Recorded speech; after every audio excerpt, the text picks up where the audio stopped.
How to turn on free mode on Facebook.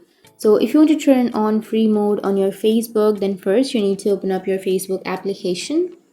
And here, if you go for the upper right, which has that three bar icon, and here you may have a free mode option under your groups, marketplace, feeds, and all of that. Here you may have a free mode.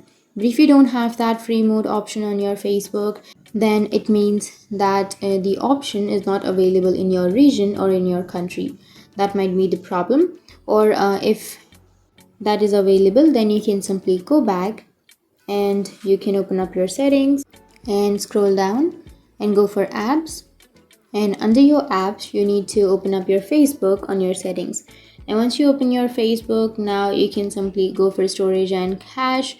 And then here you may have clear cache option on the right side. Simply tap on clear cache and then clear your cache.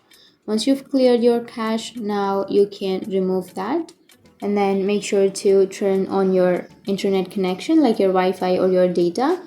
And then you need to open up your Facebook again. And once you open your Facebook, now your free mode will be enabled. So that's how you can turn on your free mode on Facebook.